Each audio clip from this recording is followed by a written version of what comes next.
Good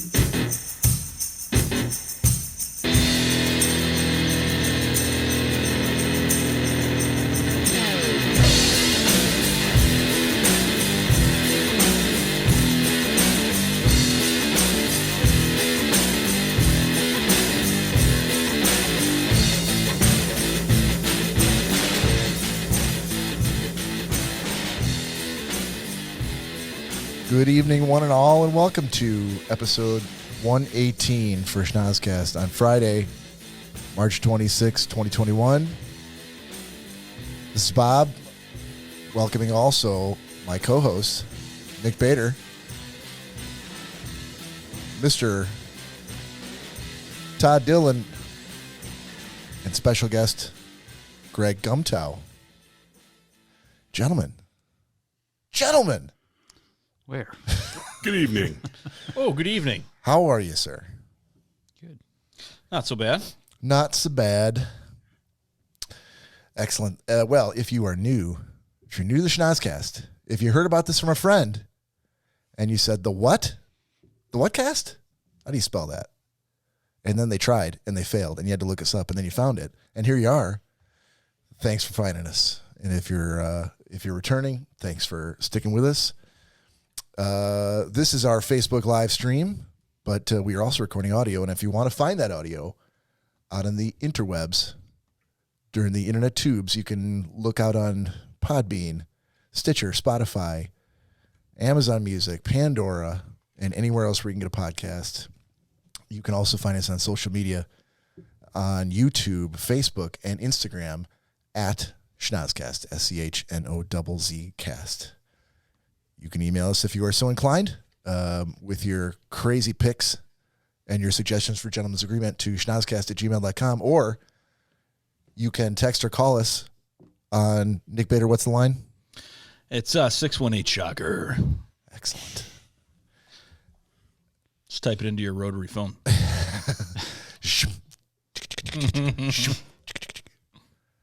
All the kids are like, I don't understand what you're talking about. No one has any idea. Yeah, so, fellas, I want to bring this up. Let's see if I can find it easily. We can go into a little quick Schnozzcast mailbag because we did get an email to the Schnozzcast.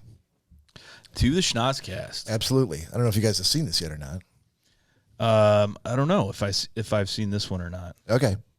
So, hey, we got an email from Candy Kane saying, hi, Schnozzcast guys, new listener and first-time emailer. I'm giving you guys a shot at helping me navigate my relationship predicament. I've been dating the most amazing guy for the last 7 months, and I want to get to the next stage, moving in together.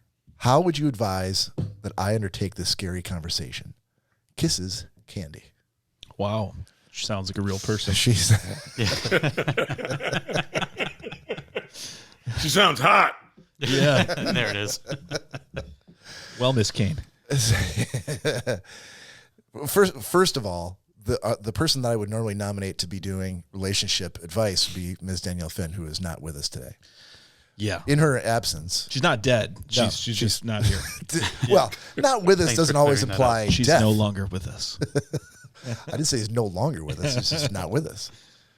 Technically accurate. But in her absence, who do you think of the gentleman here in the room would be the best to dispense this advice? Todd. Why do you say Who's Todd? the love doctor? Well, I mean, love doctor was what was going to come off of my lips, but yeah, he so eloquently put it. So it's not going to be Greg. It ain't going to be. It ain't gonna be anybody at this table. That's for sure. Well, we could say stuff, and she'll know what not to do. That is true. It could be like a there you go. Yeah. Exactly. All right. So Can you read the message again, Bob? What did she? I heard something about she wants to move in with somebody, right? She says, I've been dating the most amazing guy for the last 7 months, and I want to get to the next stage, which is moving in together. How would you advise that she undertakes this scary conversation? First of all, I don't know why it's a scary conversation. 7 months, maybe. 7 months move in. Yeah, that's way too soon. I mean, I think so, but yeah, I'm not. I don't know how old she is.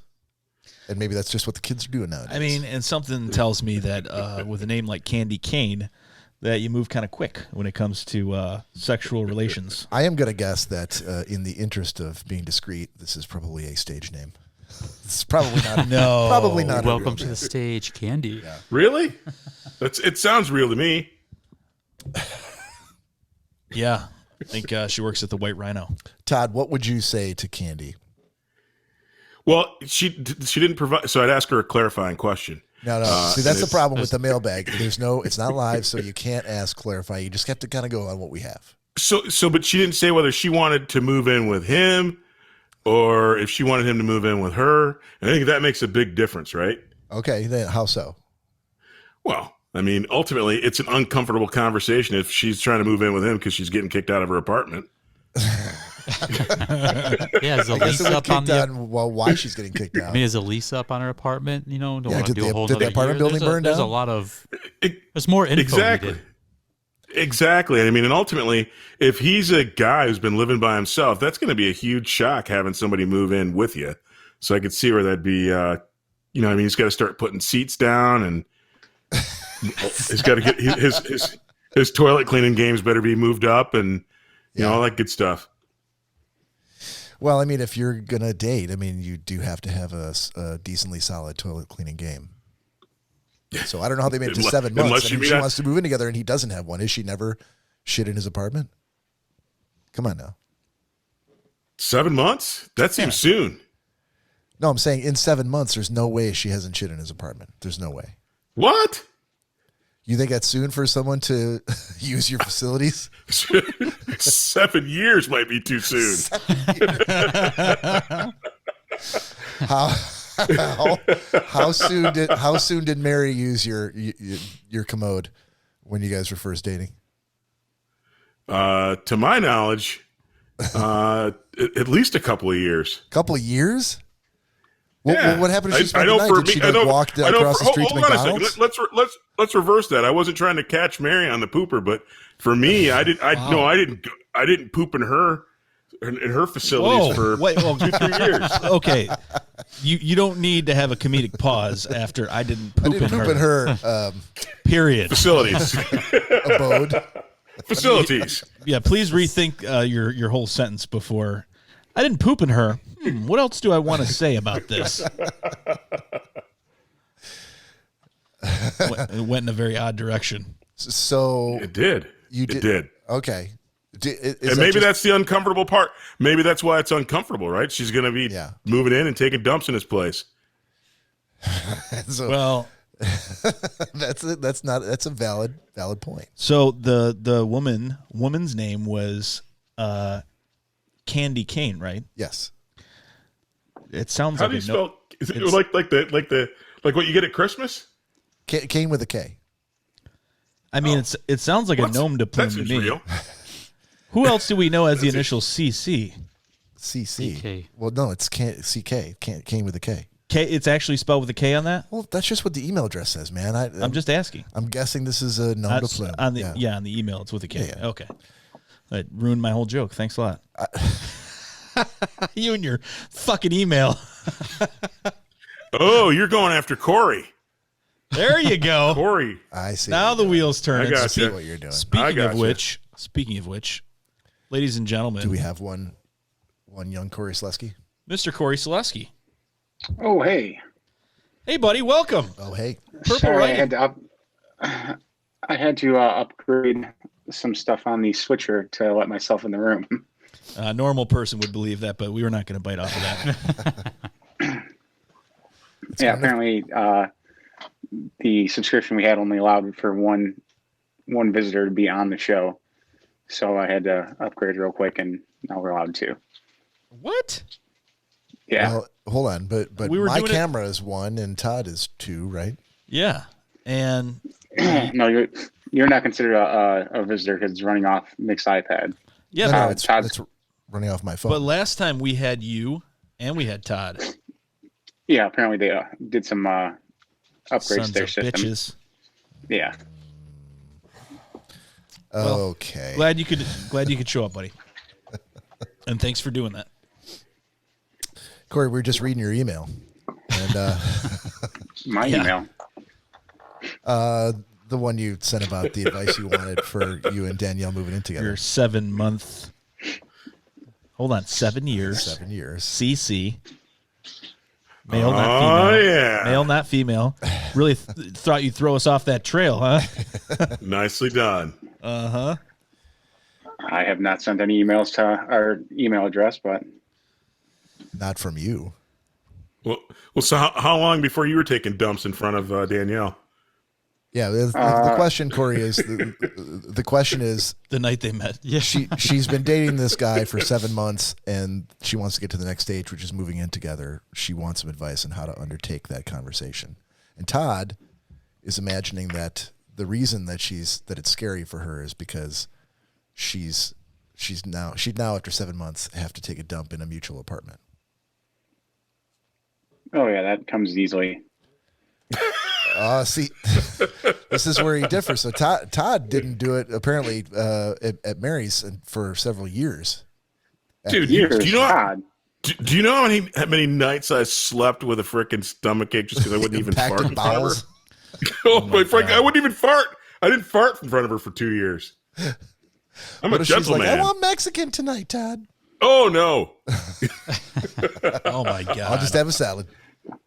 Exactly. Yeah, Todd, I had a bout with some wheat pasta at Danielle's apartment that made me run right out of the apartment. I was going to say, did you marbleize for her? There was some kind of running going on. Well, there was a lot of running. Yeah, let's I think be that- honest, Cory. I Running. think that Danielle should just. I think that Danielle should just, or Candy should just get on with it and move in with him. Just get out. So your advice to Candy is just go ahead and bite the bullet. Just exactly, and say, hey, let's do this thing. See if he's serious or not. see if he's serious. Like take a shit in their mutual apartment, and then you'll know, or just throw caution. No, to the see, wind. I mean, ultimately, he's going to be like, no, you can't move in with me, or I'm not moving in with you, or I mean, that's going to force the issue. If you're going to fail fast. I always say. There you go. Get it over with.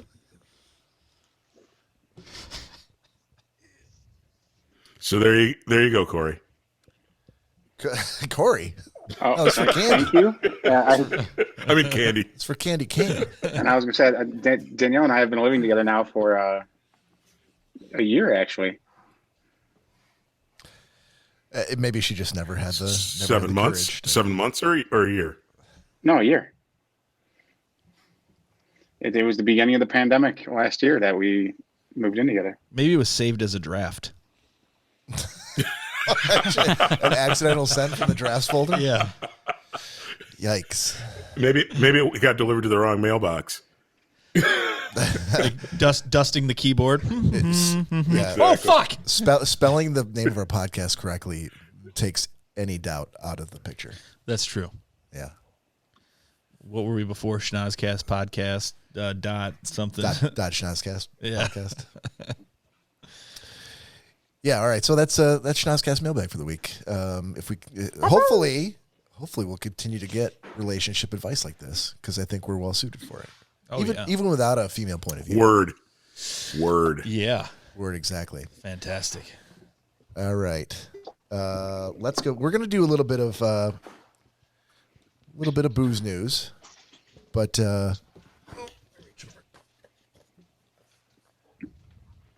Dead air. dead air. Here we go. And now it's time for booze news. Now that's our standing intro for booze news. But I want to play a little creation that Todd kind of drafted up, just to put it in the running for what we should be doing. So here you go. Booze news.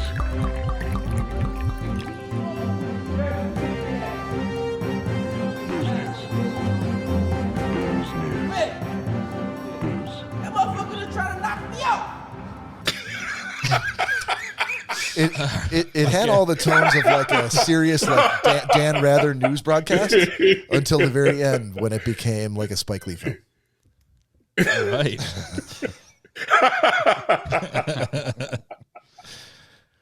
Todd was busy this week, so I wanted to make sure I played that. So I got I don't know if anybody else has one, but I knew I did, so I wanted to share this, that as of this month, you can now stay in the house that is in Pennsylvania, that was used in the filming The Silence of the Lambs as Buffalo Bill's house. Ooh. And this is the house that, in the movie, obviously had a giant well dug in the basement in which to place your victims. Okay. And a lot of other subterranean rooms that were used for various purposes. We won't go into that. So that's not necessarily part of the house that you can now spend the night in, but you can go to this house. They want to preserve the history of the home and share it with many of the people that love it as much as they love the movie. And they've recently renovated it, and now it's even been on TMZ and Realtor.com. And if you're a movie fan, just like with the Cleveland house for Christmas Story, you can now make another trip and stay where Buffalo Bill slaughtered all those people.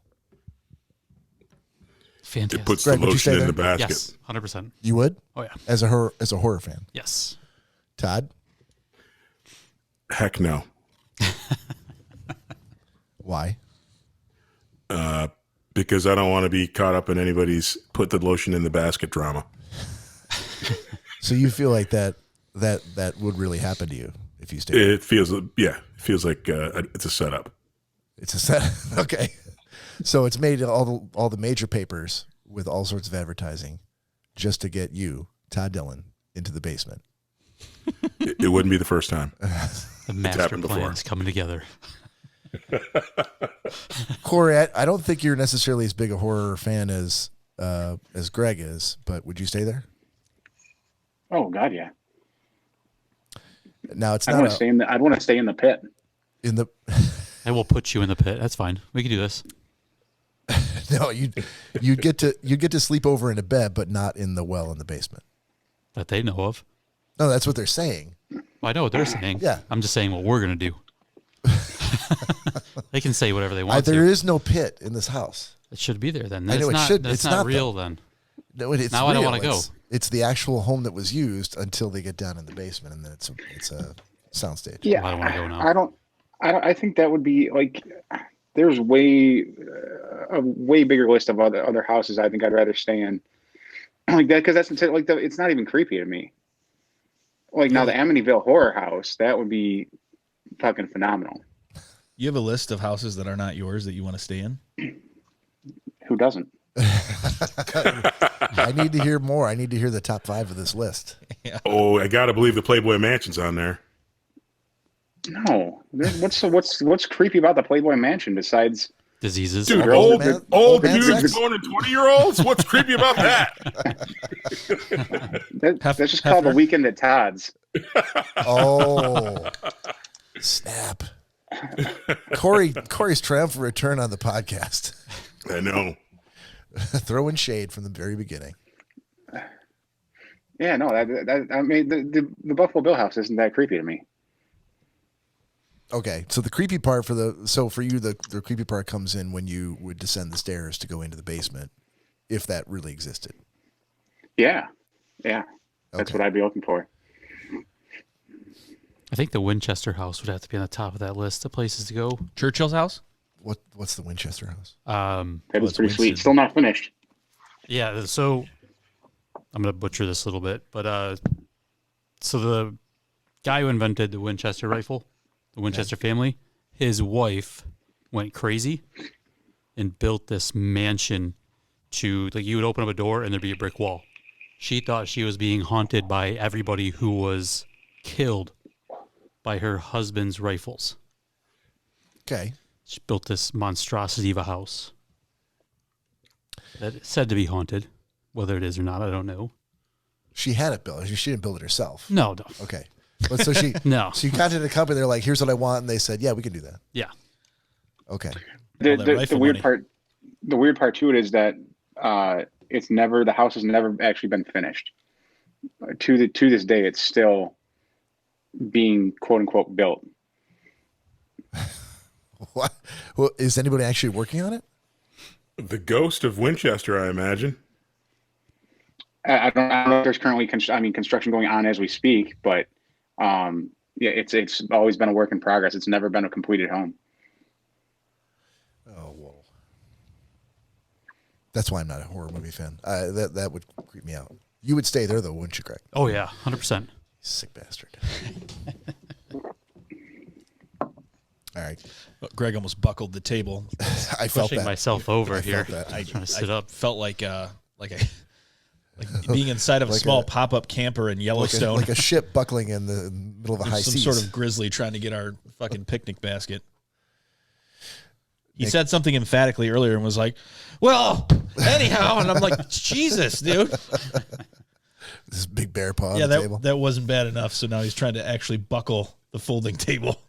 Oh, Testing its limits. that would erase the memory of my mic coming off the stand from last week if the table actually snapped in half during the podcast. I'm not sure how we would continue. We just always sit on the floor holding our microphones. We need a 5-minute break and we can set everything we'll be back back up. in 5 Let's go to minutes. that table. Let's swap out the tables. That table? No, man. That's Cory's No? table. He gets so mad. Yeah. Yeah, don't touch that table. See what I mean? I'm touching it as soon as I get up.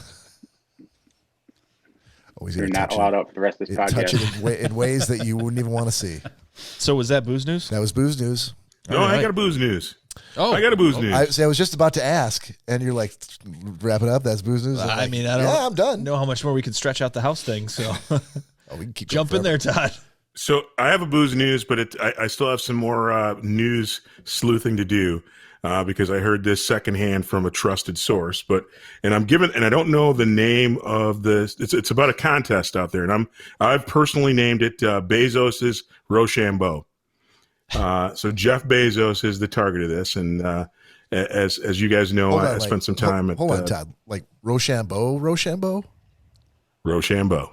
All right. That's why I'm calling it.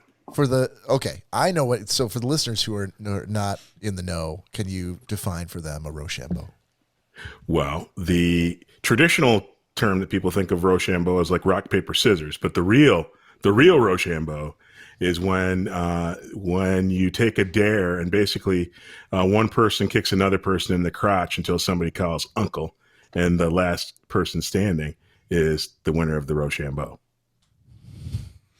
And once I tell you the story of the booze news, you'll kind of know why I threw Rochambeau on the back of it, because it feels like there's a kick in the nuts with a cool contest that's going on behind the scenes over at Amazon. You had my interest, but now you have my attention, Todd. So All right. jump right into All it. right. So here's what I've sleuthed. I'm hearing this secondhand from a trusted source. So allegedly, Jeff Bezos and company, and maybe not Jeff directly, but Amazon's mothership is hosting a contest for those people with Alexa devices in their homes to try and get people to be more civil to one another. So when you ask Alexa to perform a task for you, if you can actually set it up so that there's like a second command mode, and during that second command, a lot of people like me say please or say thank you after she's executed said task. And so rumor has it that over the next year, the first 10 to 20 people who reach 10,000 courtesy replies to the Alexa, Jeff's going to pay each one of those people like $1 million. I don't know what I don't know how they're going to do it, other than the fact I do know, those devices are typically always recording. But here's the Rochambeau part.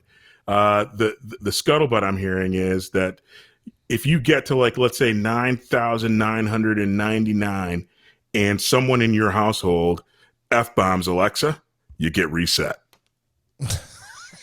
I am F-bombing in all my friends' houses. Every single one of them. Do you really think that we wouldn't, share our good fortune with you? If you really be screwing yourself here, Greg. It's the fact that it's actually recording all the time. If I actually it got creeps that me money, out. Greg, you'd be in my list of people to give, Well, I appreciate share a that. little of the cheddar with. Grease the palms a little. Yeah, so don't be F-bomb at my house for no reason. What if you just say I'll give you F-bomb? $5, Greg. Thanks, Cory. No problem. I won't touch your table as hard when I walk by it this time. So Todd, I know that they have, their algorithms will allow them to scan the audio from a particular device. But I was not aware that they could do it on such a scale. So this would seem to be, like SpaceX level, investment in the I'm imagining. Absolutely. I'm imagining some machine learning going on there. And again, I think it sounds pretty interesting and the reason why this story jumped out at me is because recently I had an upgrade done at my house to my alarm system, and my door lock, I got a free door lock on my garage door, and it automatically configured that door lock. And so when I went to bed and said, hey, Alexa, set my alarm for 6 a.m., she says to me, so your alarm is now set for 6 a.m. I noticed that your garage door lock is unlocked. Would you like me to lock it? And then so the carry on command, I said, yes. And she goes, one moment. And then she comes back. She says, the garage door is now locked. And I'm like, thank you. And then she says, you're welcome, Todd. And I'm like, God bless America. And so literally I've been doing this. I've been having this little love affair with being polite to my Alexa device for the last month and a half. And now it turns out I'm in the running for this Bezos $1 million giveaway, except for the Rochambeau. Mary's cursing at our Alexa every freaking day. So she's got that Cadillac accent. How are you gonna muzzle her? How are you gonna make sure she doesn't ruin it for you? It's on now. But tell your friends and loved ones, Rochambeau. Couldn't you just go up to your Alexa device and say, thank you, please, thank you, please, thank you, thank you, nonstop? I gotta believe with the level of world domination that Amazon has done over the last 10 years, I gotta believe they thought of that, and they're gonna logic script. Give it a go. And please videotape yourself saying it 10,000 times and not losing count at 1,798, and actually have someone there so they can count with you. 93-17. Actually, I think it'd be amazing if the people who are listening right now could take a quick video, a selfie video of themselves doing that, and then text it to us at 618-SHOCKER. There you go. I think that'd be awesome. We'd have like a little clip show of people being polite. Exactly. And Lori says, though, why would I have one of those in my home? How else am I going to get my garage door locked? It's true. I'm already in bed. I'm not going downstairs and doing it again. This is how the robots get into your house. I mean, yeah. All right, we got a shot sitting in front of us for quite some time now, and it ain't getting any fucking colder. Yeah. You guys out there? Give me 1 sec. I got to pour mine up. Gonna give you 1 second. I'm pouring mine up right now. And while you're doing that, if you're listening to us on Facebook Live, head over to the old head over to the old cough medicine cabinet. Grab yourself a nice tall glass of Tussin. Yep. Old maybe some Vicks Vapor Rub for the chest. And Daddy's little helper. And a little Drambuie, maybe. Yeah. Yeah. I'm ready to go. Just like my uncle used to drink. And join us. Yep. Cheers. Cheers. Salute.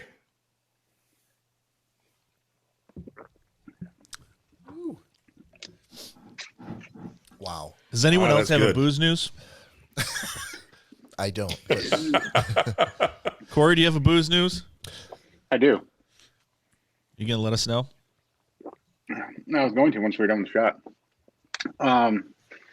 So, as you guys know, I own one of the most famous sweaters in the film universe. Replica. Oh, it's not a replica. Allegedly. A replica. I feel we have to say that for legal purposes, allegedly. Allegedly. And as you all know, it appears in The Big Lebowski, obviously.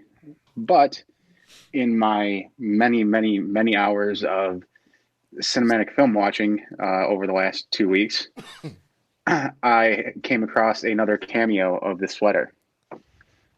And oh yes. And well, Nick, I know you're out of the running for this because I'm 99% sure you've never seen the movie. But I want to give it to I mean, you can guess if you want, but I want to give it to you guys real quick to see if you can guess what movie. You're gonna give me the sweater? Oh no, that's not happening. Oh. If I guessed it, would you give me the sweater? Nick, if you guessed it, I would give you the sweater. I'm not gonna guess. I don't I want that. totally hope you guys. I don't want that dirty sweater. Wait, you have to launder it before you give it to him, though. God, no. You have to burn it before you give it to him. So are we just gonna guess, or are you gonna play a clip, or what are we doing here? No, yeah, go ahead and guess it. If you guess what movie Oh, you out of think all it's, the movies that have ever been made The talkies. since Star Wars, since '97, Yeah. Phantom Menace. Big news. Guess. does a porn version of The Big Lebowski count? negative. Oh, almost had him. The sweater shows up, and I mean, I Which- don't know which- any movies, so I got nothing. I think your Todd? Give us a incentive, genre. Give us your a genre of incentive of, movies. of the correct guess getting the sweater, I think, is scaring some people off. yeah. But you know what's really good? It's an offshoot of a cult classic. Offshoot of a cult. Isn't The Big Lebowski a cult classic? It is. So it's Caddyshack 2? Nope. Caddyshack 2. it's like a parody. Of That'd be Big the Lebowski. only good thing that was in Caddyshack too. I'm trying to think of a hint that wouldn't fully give it away, but it's hard to do. I don't know. Okay, I'll tell you that Ben Affleck and Matt Damon are in the scene where it appears. Dogma. No, it's gonna Nope. be what's the one where he's a math genius? Oh, Goodwill Hunting. Negative. No, that'd be It's too easy. It's a comedy. It's They a are gotta be making comedy. they are making fun of Goodwill Hunting in the scene. Oh, Jay and Silent Bob Strike Back. There you go, Greg. Nailed it. He gets the sweater? Hey, Craig, He- or Craig, Jesus Christ, Cory and Greg at the same time. Cory, just so you know, Greg was Googling that sweater on his phone. So I know. I saw him. yeah, I'm not But sure. just to be sure, all I got is a Big Lebowski. I want to make sure I knew what sweater it was. You know how you keep yourself honest? You don't Google things. Or what you you get. don't sit next to You start page it. Start page it. Don't Google it. Yeah. All right, I had to get an idea what the sweater looked like. riveting. Anyone else got booze news? Seriously, I mean, Hey, fuck off. That was a good I booze think news. I got one. that was good. So that was booze news. Yeah. How about a little Hey Todd Dillon? I'm gonna play now Booze news. This is no, not booze news. Todd, you don't sing for every segment. He will be soon. All right, so we've got little 90-second sports. And we just Oh. gotta turn up a little bit, remember? Yeah. There we go. And we see him heading in that direction. The 20. He's going for 40. And it's 90-second sports. All right. There you have it. 90-second sports. I don't even know what the topic I is. love gonna it. be That's today. awesome.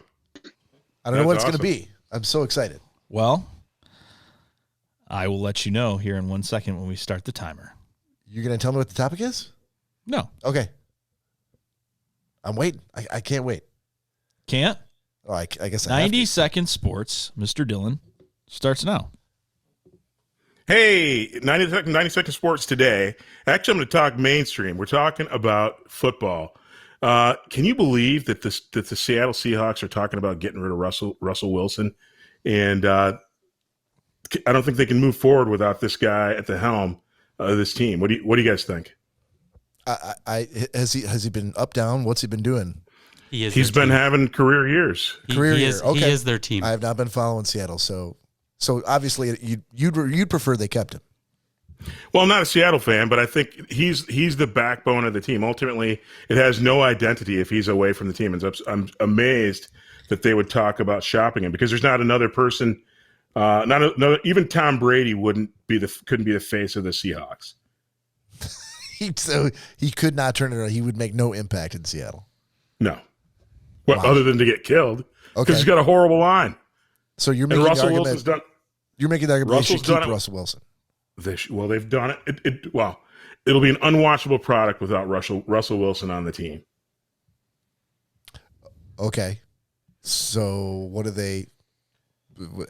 I mean, were they trying to get some salary cap room, or why were they trying to get rid of No, him? I think he's been a bit disgruntled because they've been holding him back and holding the team back from expanding the offense. And so even though he's done really well, the team hasn't executed in the playoffs. And so one of the big things that was 90-second sports. Unfortunately, we're going to have to cut it right there, Todd. Luckily, you're a gentleman, so I never have to cut your mic. But just know that's always an option. Damn it. Fantastic. Yeah. Just as we were getting started. I legitimately wanted to hear the end of that. Yeah, well, that's the beauty of 90-second sports. I mean, sometimes it's more funny to have him get cut off. You can get on sentence, but you can get on the phone with him afterwards because you're fraternity buddies. It's not the same. And it's not the same. Watching you cringe makes it all worth it. Todd, can you play the sound again?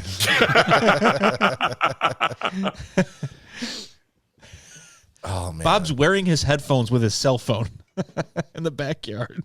Call me, Todd. Exactly. Tell me the 90-second sports again. Greg, hit the home button, bottom left of the display over there where we're sitting. Okay. All right, that was fantastic. So, have you guys ever had something that you were really? So, I wanted to share this. I'd gotten a new TV for my bedroom. Week or so ago, and did you pay full price? No, I did not pay full price. Retail's for suckers. Good. Yep. Thank you. Todd, Mama didn't raise no fool. I learned from the best. You taught me well. But Lori was, it wasn't a huge TV. It was just the right size of the bedroom. It just happened to be a little bit bigger than the one that I had. So, Lori was over and she's like, "Oh, that's really nice." Now Lori has, so my car is a 2008, my Jeep is, and her TV was a 2009. So it's an old TV sitting in her entertainment center, and would periodically just shut off for no reason, like in the middle of a show or a game or poltergeist. Could be, as old people do. Could be wizards. Could be unicorns. Would the TV groan and burp? It would just evaporate into a poof of dust. I was going to say, Nick, I do remember a picture of someone falling asleep in their living room on their chair, just turning off instantly during a Zoom call. Oh. If you had a brand new TV, it probably wouldn't happen. Oh, it would happen, but it'd be glorious. I wouldn't have no regrets. So she ended up, she's like, where's the link for this TV that you got? I really like that one. I think it's going to fit. As I measured the space, I'm like, oh, here it is.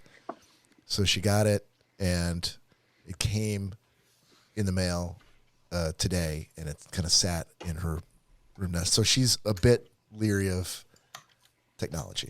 TVs. Not totally comfortable with it. Technology in general. Unless she's worked with it before, she's a little bit hesitant. So I said, I'll help you, no problem. So, because there's nothing better than unboxing like a brand new piece of technology that you bought. It's pretty awesome. But she was definitely not like feeling the excitement. She's like, I don't know. Like, if you want to help me, that'd be totally cool. So I'm like FaceTiming with her while she did it. And there's a whole lot of shit that had to happen for, power strips behind the entertainment center, 4 or 5 things, plug it in. Like, not every plug works in the power strips. So she's got to figure out. So we were on the phone for FaceTiming for 2 hours. You didn't just go over there and hook it up? I didn't know it would take 2 hours. So at hour 30, you weren't like, let me just no, go. because every minute that ticked by, I'm like, yeah, we'll get it in the next 5 minutes. Like, this shouldn't take that much longer. Whoops. But, you imagine, Nick, if we were in the kitchen together and we're trying to make something, trying to cook something, and you were kind of letting me take the lead because, like, he doesn't cook very well or very often, and he needs to learn. And every time I needed to do something, and I'm like, okay, I need to read the directions. Okay. Mm-hmm. 3 teaspoons of oregano. And so I get the teaspoon and I'm like, It's a lot of freaking oregano. That is a shit ton of oregano. Hey, you could be making spaghetti sauce. Yeah, sure. 3. For an army? You'd be kind of like going like, okay, man, anytime you want to, this is taking way longer than it should, but I need to just kind of stay hands off and be patient. So that was kind of the feel of it. Like, I felt like I was trying my best not to rush, because she's not as comfortable with it as I am. And so she was trying to navigate through systems and sign into this and put the app on her phone and set up the TV. And it just was going for a while. And I just felt like, I am blowing this. She's like, how many times do I got to drop this bag of groceries before you assist me and help me pick these up? I legitimately did not Heads know. of lettuce and melons are rolling around the hall. But the same thing would apply, right? Like if we were going to make something, let's say it was lasagna, and I never made lasagna before. You know how long it takes you to make lasagna. You're probably like, it might take him a little bit longer, but if I'm in the room, like we should probably get it done in the same amount of time. Imagine if it took us like 8 times as long. Is this you like taking off? Is this you like taking off one of her water wings and being like, yeah, I know she's not going to drown, but she's just going to struggle a little bit? No, I was doing my best to. I'm like, no, hold your phone up to the screen so I could see what you're seeing. Because I didn't know. I'm like, she'd be like, this is not working, and I'm like, you show me where you're looking. Bob's like, how do I assist my girlfriend while laying in the horizontal position all day? Oh no! Hold the TV Dude, up to the screen. Why would you think that on a weekday I would be sleeping all day? Well, I don't know what you're doing, but I would have been you have working. 2 hours. I would just assume you were on the weekend. You had 2 hours. You couldn't have been working very hard. It's not the weekend yet. Today is Friday. You could not have Friday. been working very hard if you were on the phone setting up a TV for 2 hours. No, this started tonight at like 6:30. Right, but you just said you were working. I had been working all day. You said, after I've been laying horizontally all day. And I'm saying go fuck yourself. Laying horizontally on the call. Like, how do I assist her without moving or going anywhere? Yeah, hold it up to the screen. What does the message say? Let's show me. No. You know why? Because it sends the wrong message. It sends the message that you really don't care. You can't be, first of all, you can't be in a Zoom session or a FaceTime and be laying on the couch. You just can't. You got to be at attention. You can if you put a piece of drywall under your head. or if you take a picture of like the wall and then you lay it on it behind you. And You just said how great you know technology. Yeah. You green screen that motherfucker. Oh, yeah. Bob's like, I took a picture of my living room. Yeah, from now on, I'm going to be laying. I'm on my bed laying down, and I green screened my living room it's behind like the me. bookcase is behind me. She was very polite and annoyed the whole thing because I kept going like no let her know this is just how long it takes, and but this is just how long it takes. After an hour, I'd be like, 2 just hours. stop. I'll be there in however long it takes me to get there. no, because actually, if he loved text like he said, he'd have been there to begin with. drive there. It's going to be 30 minutes to drive there. Surely we can get this done in the next 30 minutes. No, Surely. it's for the 2 love of putting hours the TV up, Bob. Oh my god! It's for the love of putting the TV up. It's up where, on the wall? Well, wherever you were setting up the TV, for the love of that, you should have gone over there. No, this is just the setup, like the on-screen setup for the TV. This is not like mounting it to the wall or anything. This is like putting it in the. I placed it on the carpet on the little stand that they give me. Right. She put the legs into the bottom The of the legs TV. that no one uses for a TV. Well, you have to nowadays. You can't. It's like this thin. You No. got a base right there. No, you don't. People don't really use them though. They mount them. I can't mount them. I've got concrete here. It's all poured. It's sitting on a stand. Yeah, but I'm saying most people don't use them. They mount them. Like my one's upstairs. Yeah, but I mean, that's a. Why I'm would you saying say she's that? got it on the We're- carpet. No, she's literally got it in the entertainment center. Sitting on. There are 2 actual legs that come with it that stick into prefab receptacles in the bottom of the TV. I know. On my other TVs, I tossed them. Because you knew you were going to mount the TV. Right. I get it. Anyway, long story short, I feel like I dropped the ball. Like I could have been more. Yeah. A little bit. More You did. patient. Helpful. No, I was extremely helpful. I was on FaceTime for 2 hours. How is that not being helpful? After about a half hour, Dude, I'd be like, ball I'll dropped. Be there. I'll be right there. Yeah. Exactly. You Ball would have been really dropped. helpful if you were there within like 15 minutes and you were like, oh, it only took me 20 minutes to set that up. 'Cause I do this kind of stuff all day. She'd have been like, you know what, babe? That was helpful. You know what, that babe? was That really was fucking helpful. You know what was not helpful? Griffin not eating for another 2 hours because I've been doing this. The kid was not there. It was her just over, so I didn't have to deal with that. And by the way, goodness. I have offered this sort of support. He was supposed to be there. No, I've offered this sort of support to my father-in-law, to my mother-in-law, my parents, aunts, uncles, Cory's dad. I mean, innumerable family and friends over the course of the last 25 years. I'm like, I could do this. I don't need to. This is no problem. Yeah. 30 minutes done. Believe it or not, we've never had a TV that worked in my household either. But yours was always computers, not TVs. That's how you get people to not ask you again.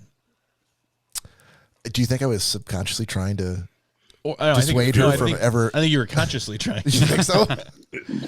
If I just go over and do it for you, then you're not going to learn case. anything, and you're going to call me every time you need something. I am a big believer in like teach a man to fish, he'll fish for a lifetime, that kind of thing. Yeah. Yeah. So it's not cheating. setting If up I go over menus and on a do it all, television. then what is the point? So at the 2-hour 45, she was watching Three's Company or what? I told her, I'm like, hey, I gotta go because I get in the shower because Nick's picking me up in like 30 minutes. So I was like, it was 20 minutes. I'm like, I gotta go. Yeah, that's right. Make her late every now and then. Look, I was like, I had gotten her to the point where all she had to do is then just kind of go app to app and log in like Disney Plus, Amazon Prime, that kind of stuff. And I'm like, oh, she should be able to do that.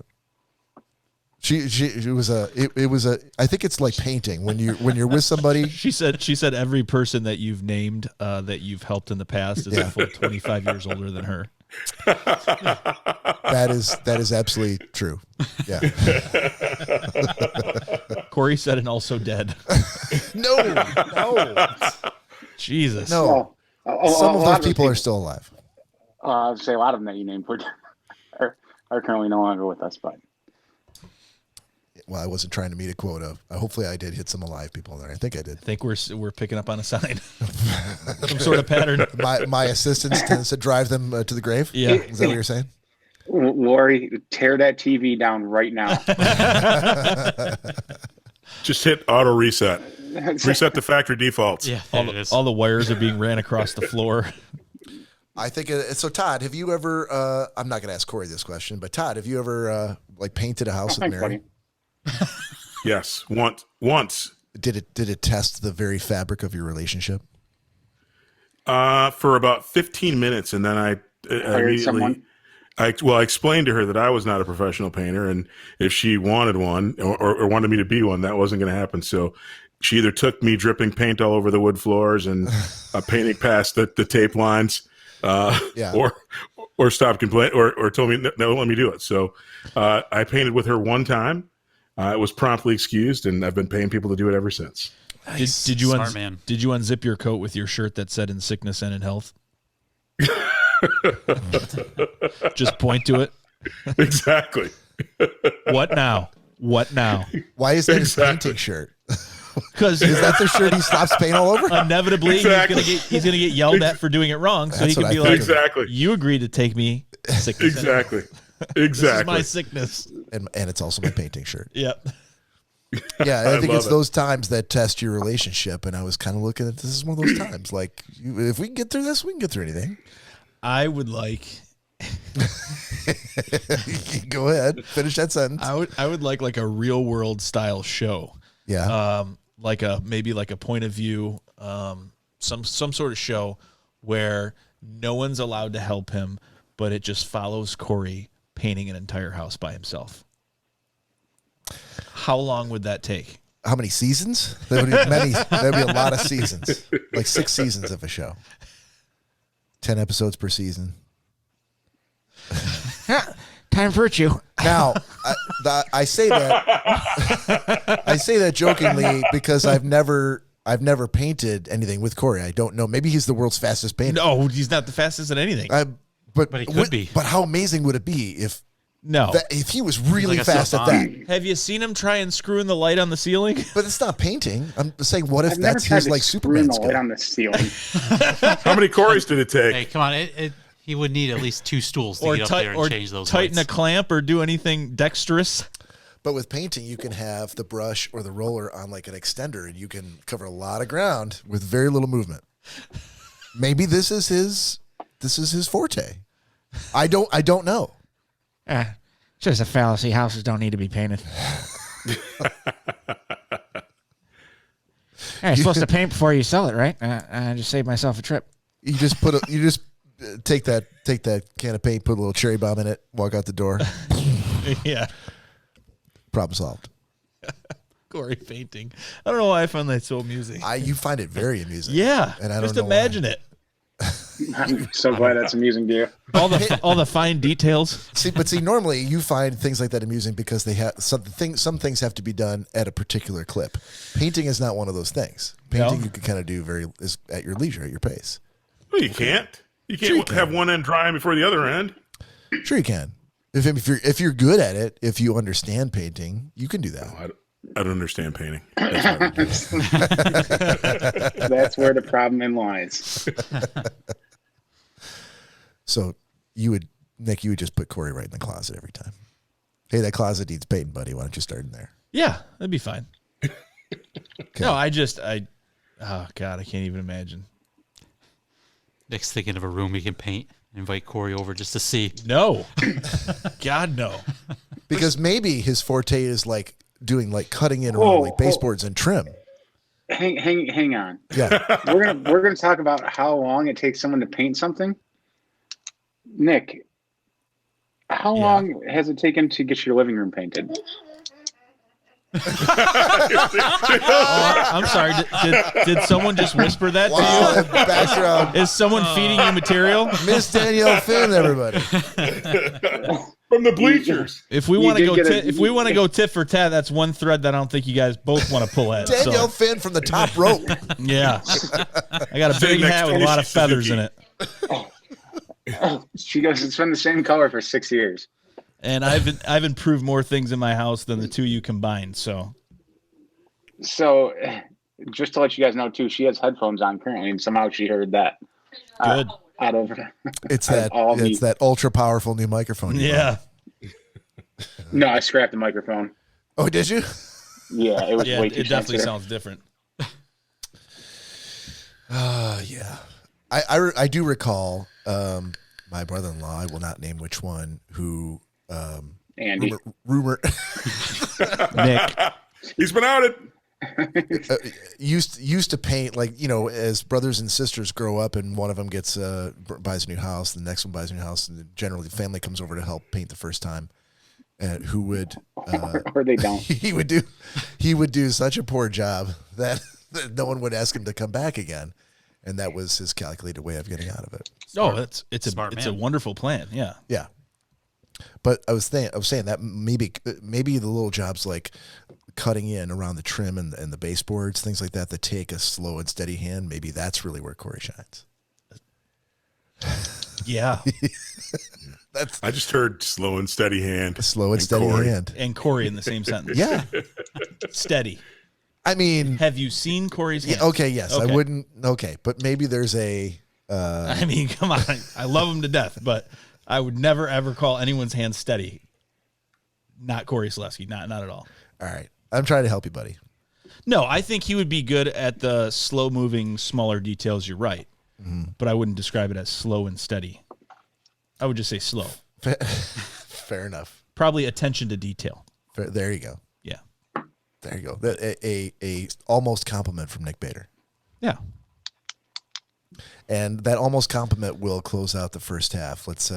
That'll close off our 30-minute painting segment. Of course.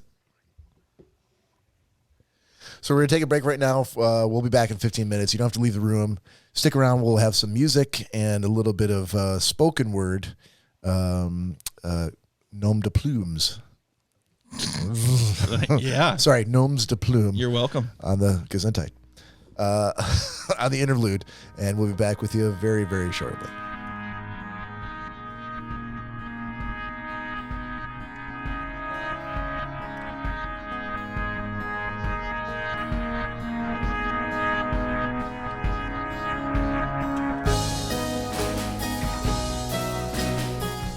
G'day from Down Under. Just a quick word so there's no whinging. No worries. The boys from Schnozzcast are taking a break from a ripper episode. Just grabbing a slab from the bottle-o to quench their thirst. So relax, grab yourself a coldie and enjoy the music. Ta!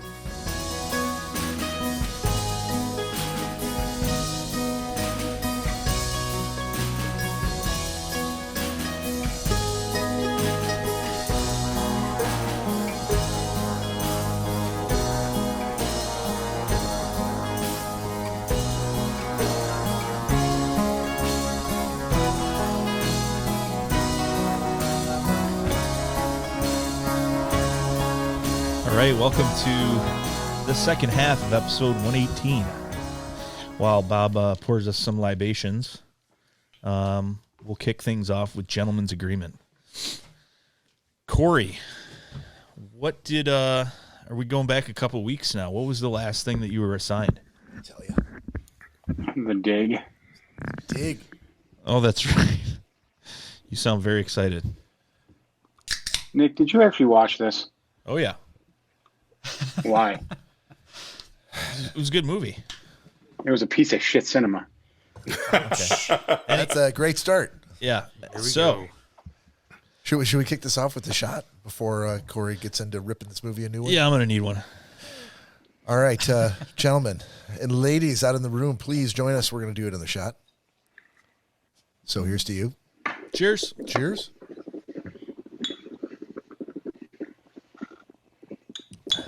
Cory likes to swish that shot around before he does it. Yeah, it sounds great. And then he's going to jump right Good in. stuff. The Dig. So you assigned this to Cory I did. back on the 5th of March. Mm-hmm. Cory, you had time to watch it, clearly. You watched Oh, it. yeah. It was actually the worst thing I watched this entire time that I've been quarantined. Wow. Damn. All right. Let's get into it. What quick 30-second synopsis. It was fucking horrible. It was about a not even an archaeologist. Someone's hired by this chick out in London, back during World War I believe, or around that time, to dig up a mound on her property, and he finds a Viking ship. True story. That's it. A Viking Seems ship. like that could happen. It was a true story. An entire Viking ship. They never showed the actual entire thing. They ended up reburying it because of the war. That is it. Okay. So It's a terrible, terrible fucking movie. why was it terrible? Nothing happened from the time the movie started until the time the movie ended. Nothing. You said they happened. found a Viking ship. Todd, somehow even though they found a Viking ship, they somehow took that and they were like, well, okay, we found this Viking ship. Well, the war is starting. Let's bury it. That sounds like dumbassery to me. The movie was. It very much so was. It took place in England, and I think the English accents threw Cory. Was it subtitled in British? It was And he was like, fuck this British fucking There was piece no of shit. subtitles. It was a Subtitles? terrible, terrible It's movie. fucking... I asked, was it subtitled in But British? he answered. In British? He's like, And I said, no, there are no subtitles. It's not like Cockney rhyming. That would be amazing. So is that bad? Yeah, dude, it absolutely terrible. I'm still kind of up in the air if I believe if Nick actually watched it or not. Wow. Okay. I don't even see. Now I have to see it. I just wrote it down. I was just starting to feel better. And then I watched that movie and I'm like, holy fuck, I feel worse. I had a relapse. Wow. It was harsh. I can't wait to get into those wrestling documentaries after that review. Oh boy. All right. So since you assigned that to him, let's shoot it over to you. Okay. You had Layer Cake, I think, from Todd, right? Indeed. Yeah, I was going to say, I would assume it was either you or Todd. I would have sent that to you if I'd have thought of it. Oh, ooh, excuse me. Yeah, so I liked it. I liked it a lot. It kind of reminded me of, like Crank or one of those English movies that are kind of fast paced like that. A lot of the time they always have to do with drugs. But yeah, it had was it Daniel Craig or Yep, Daniel Craig. Daniel Craig, yeah, James Bond fame. Yep. I'm a little partial to James Bond, so I would say that I like him better than James Bond. But he definitely played a completely different character. Definitely had there were a lot of fucking good-looking women in the fucking movie, so that always helps. Okay. But yeah, I mean, there were a lot of familiar faces that I recognized. Like who's that big name Irish actor that was in it? I mean, I've seen him in like everything. It's one of those things that you've seen him in a movie and you recognize his voice, but I just have no idea who he is. But yeah, I thought it was really good. It was about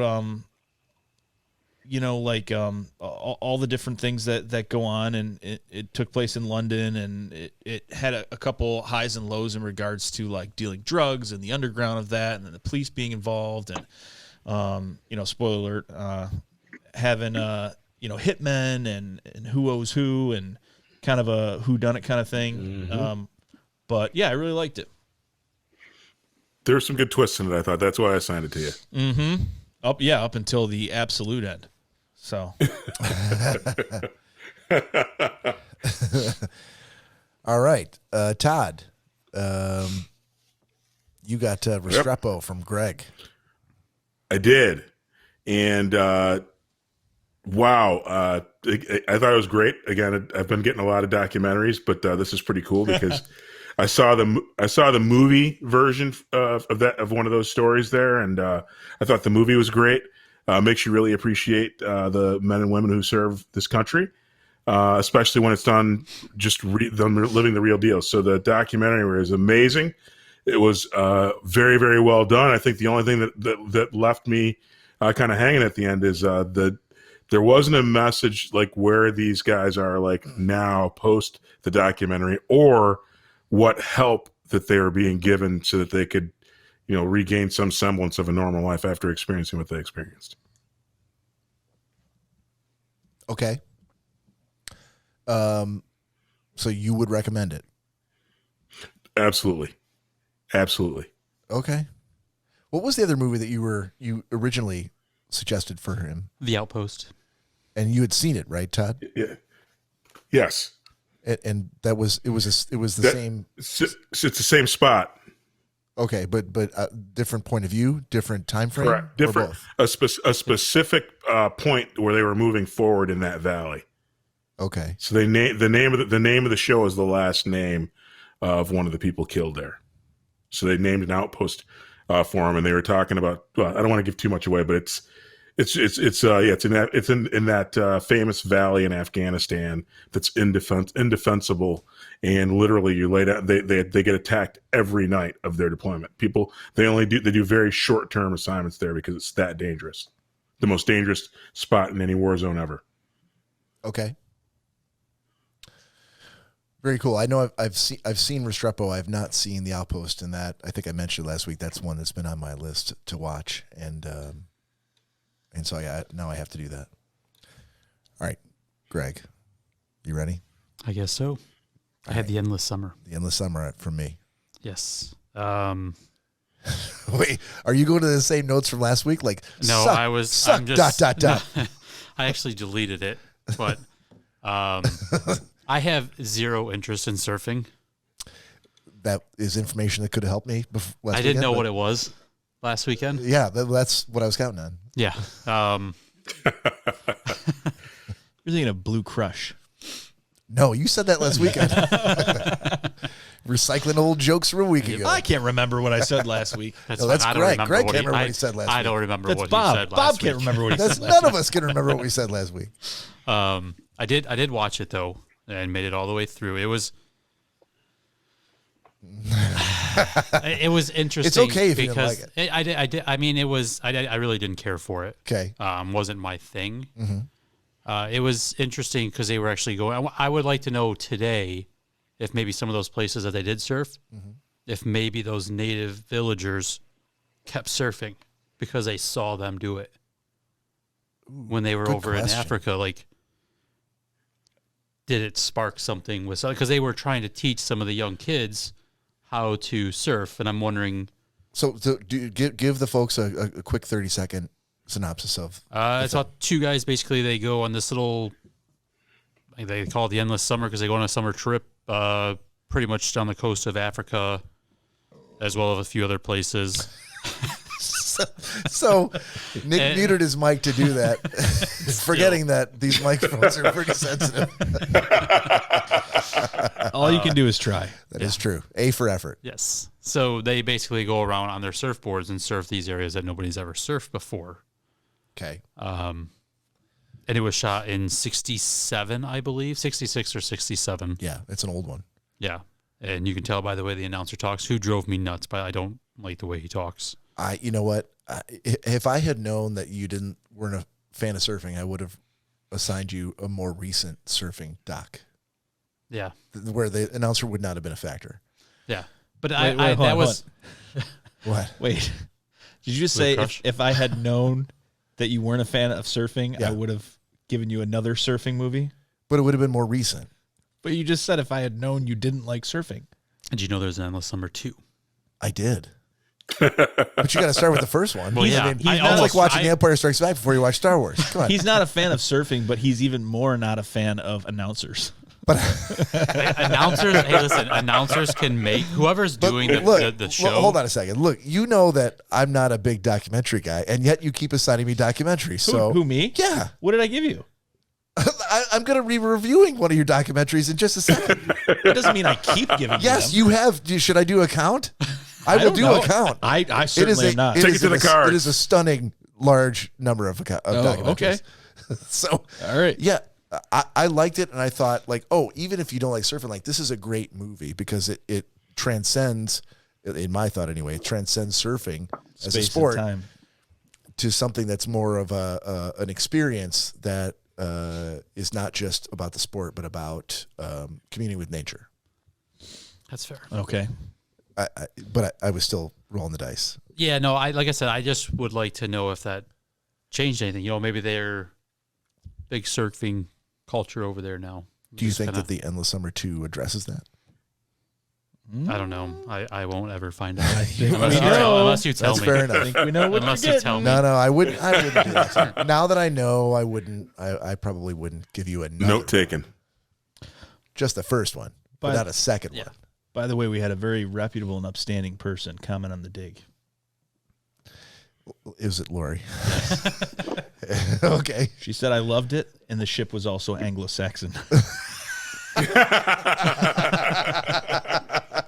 Cory said it was terrible with 4 exclamation points. Viking ship. She said, I found it fascinating and charming, but I also love teaching ancient history.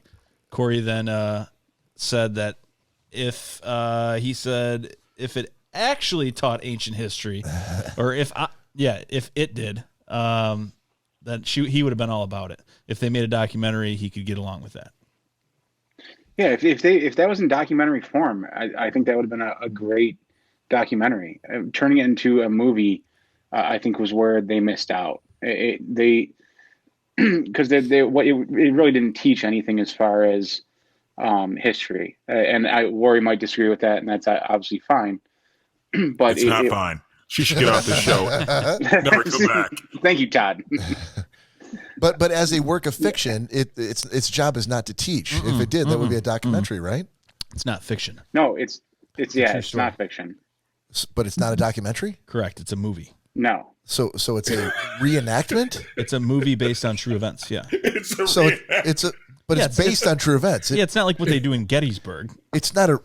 It's dramatized a little bit, it's right? a dramatization. It's a movie. It's a movie, which is not a documentary. Correct. So I don't know how many other ways I can answer this. I am not a no. You made my point for me. I appreciate it. Yeah. I am not a fan of this. Like, it'd be better if it's a documentary. Like, not everything needs to be a blow by blow account of actual events. Correct. You can there can be a bit of suspension of disbelief. There can be some creative license taken to make a good story. If the story sucks, that's one thing. No, the story sucked. But the story is history. History sucks. They made it their own history. History verdict sucked. ... Jimmy wants to know if it's a documentary. No, Jimmy, Jimmy, it's not a fucking documentary.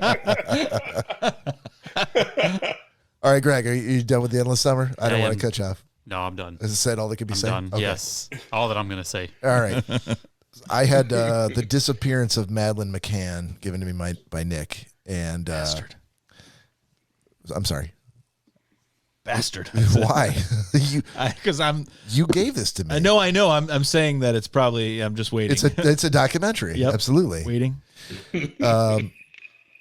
Yeah. So 30-second synopsis of this.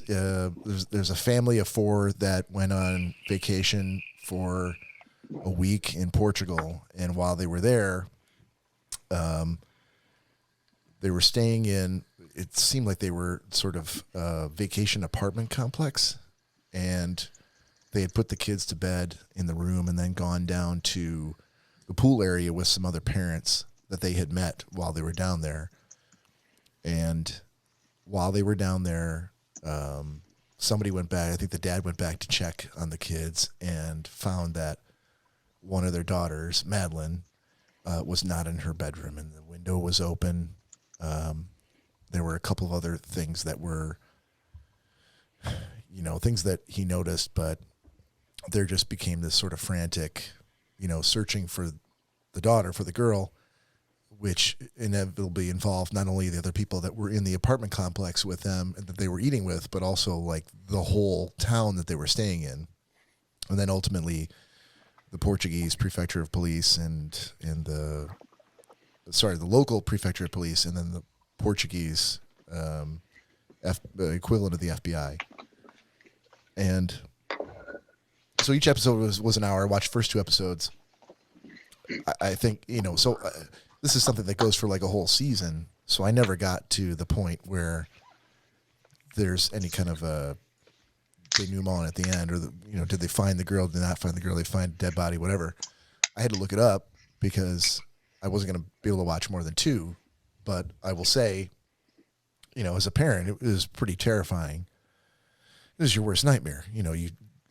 Everybody who's got kids has taken their family on a vacation, and it's your worst nightmare for, during the night or at some point while you're not paying attention, for one of your kids to disappear. And then this one just seemed to be like a comedy of errors of all these different people trying to help them. But the crime scene got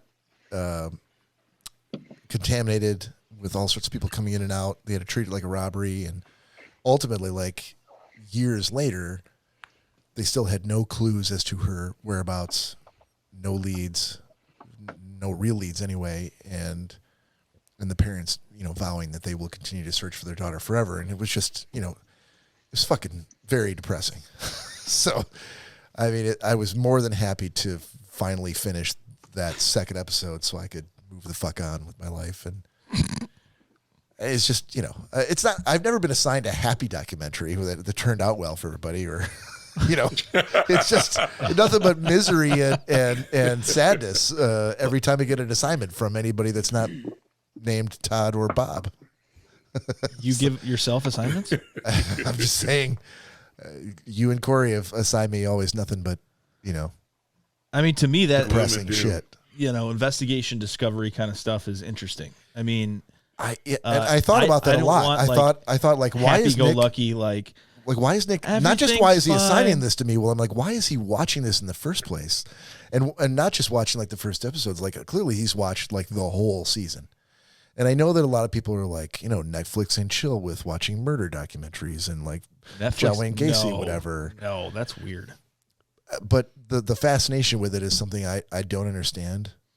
Okay, so at least you're actually vocalizing this time, like, hey, I don't like to be depressed in documentaries. I don't like to be upset. I don't like bad things to happen to anyone. No. There's no. You said that this one in particular was just, there was, even if I know, just because I had to look it up because I knew I was going to watch more than the second. So after I watched the end of the second episode, I went out to Google what happened, and found that there was never any happy ending. That in fact, no good ever came from it. It was just nothing but depression from start to finish. And I'm like, okay, so even if I finish the season, it's not like they're like and at least the parents, found the dead body and they were able to get some closure. Like that never happened. They're just going to be forever walk the earth like Kane and Kung Fu looking for this girl, and they're never going to find her. And that's pretty goddamn depressing. But isn't that the nature? Can there be a positive, funny ending on a documentary, really? I mean, ultimately, because the funny guy, even in a funny one about a comedian, they end up dying of a drug overdose at the end. So it turns out to be sad. Not every biopic. Name me one that name a documentary that is funny all the way and has a happy ending. The Aristocrats. That's still a movie. Todd, it's a documentary. I'm going to remedy this for you with today's pick. You're assuming you're gonna get. So I'm the last guy to read. So I've already done. I figured out, ran the algorithm, and got the picks. You're assuming, Cory, that you got Todd. No. It'll be for whoever I get. It'll be forever. Oh, great. Yeah, I was gonna say Cory's giving me wrestling ones where everyone's getting killed and arrested for the rest of their lives. So let's. So we're not all like. But no, but I thought it was interesting. It was interesting. I'm not looking for, I'm the guy that watches, the Murderer Next Door and all that stuff on IAD and Forensic Files, and where most people then laughs and go to sleep.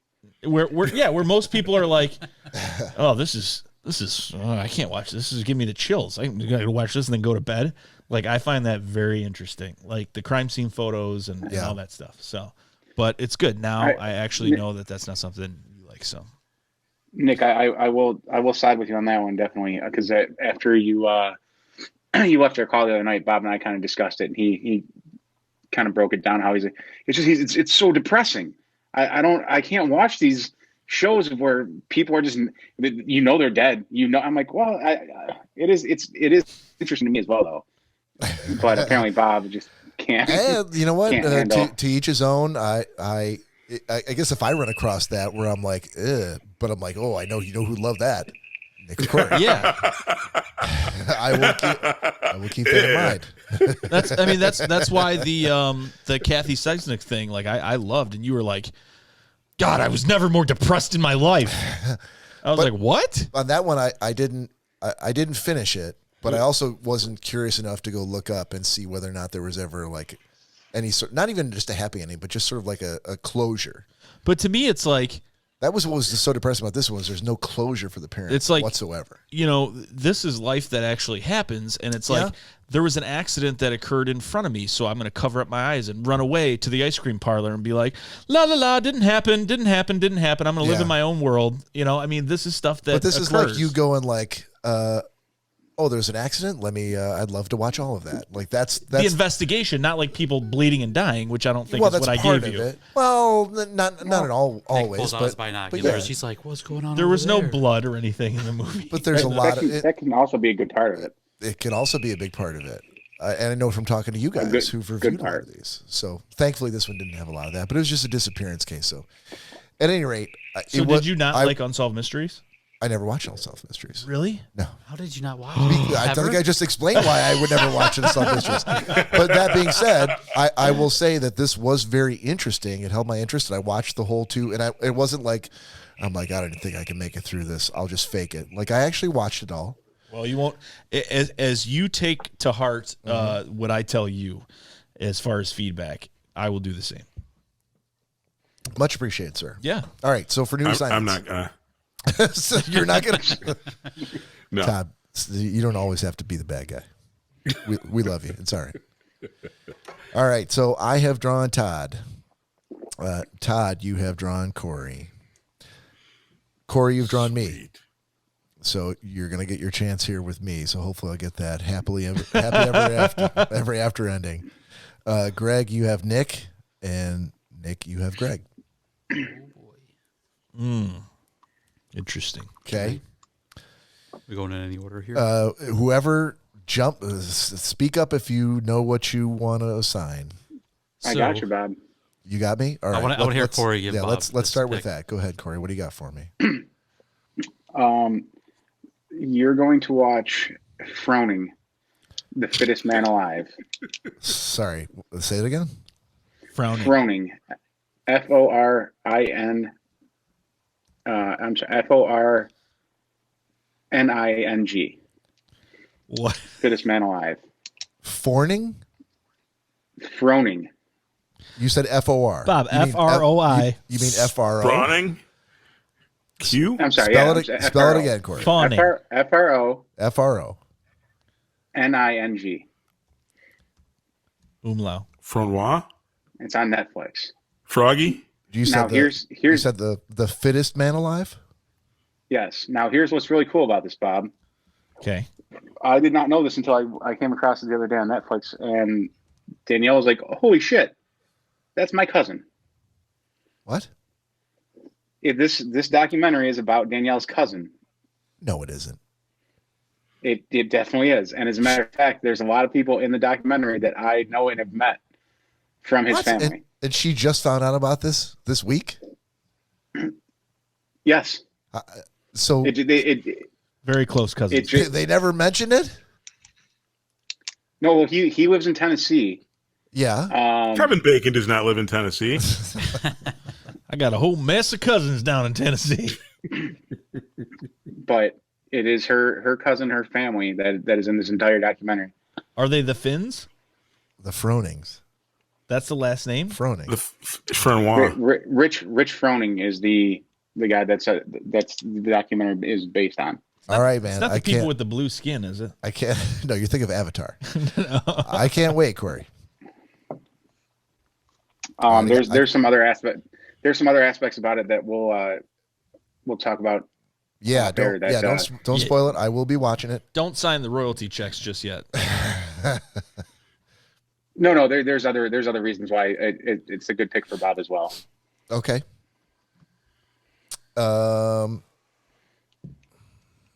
Todd.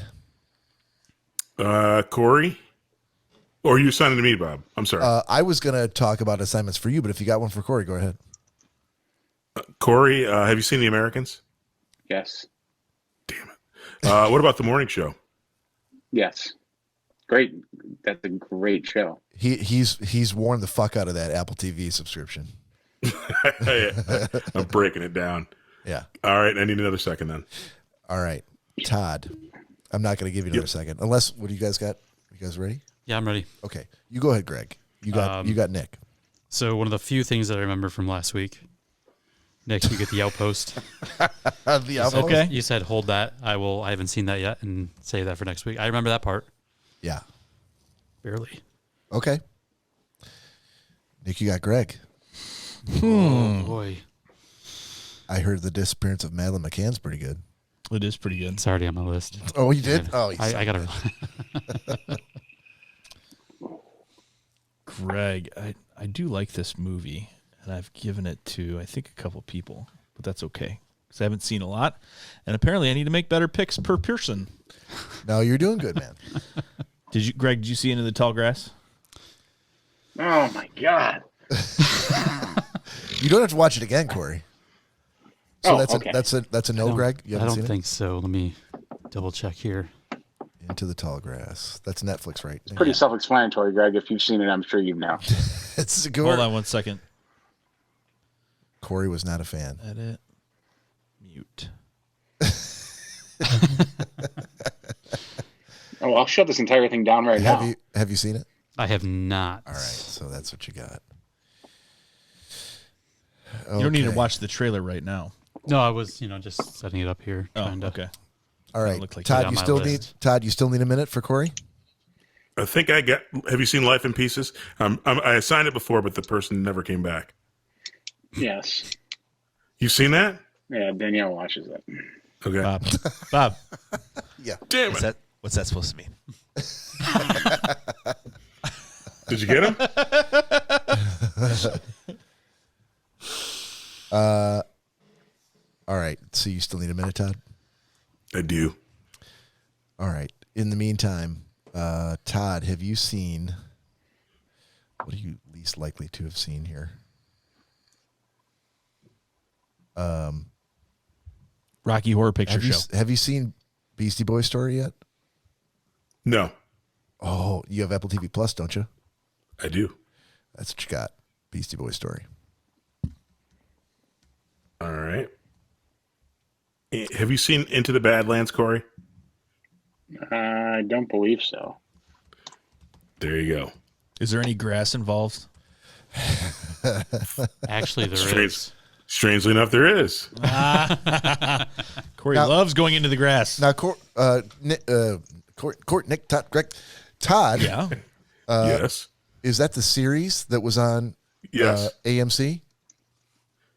I'm not sure if it was on AMC, but it looks like it would have been. It started on AMC. Is Nick Frost in that series? I don't know who that is. I never know who that is. Simon Pegg's buddy in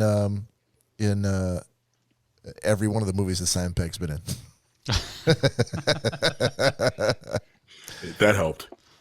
I don't know if he's in that or not. I just wanted to know if it was the same one I was thinking of. Nick Frost. All right. All right. So I think we've got everybody covered. Yeah.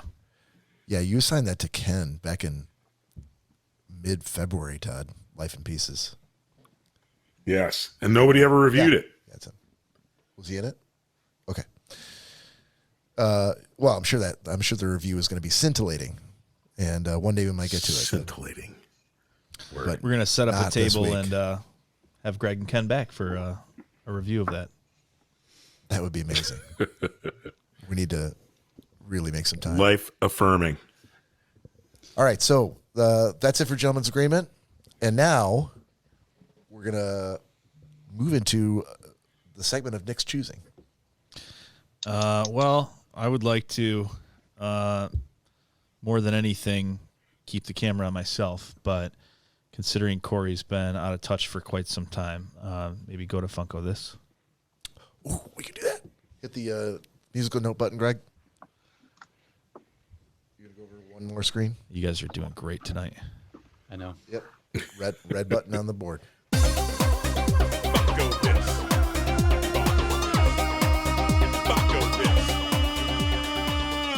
Funko This.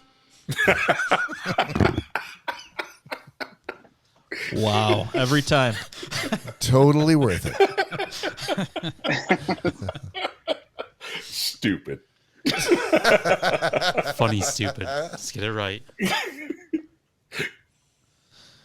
Well, this week's Funko This is definitely one that I picked up for Nick himself, and I think he'll appreciate it. This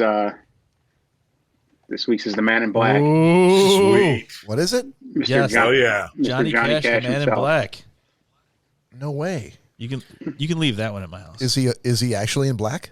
Yeah. Oh, fantastic. Is Johnny Cash your guy?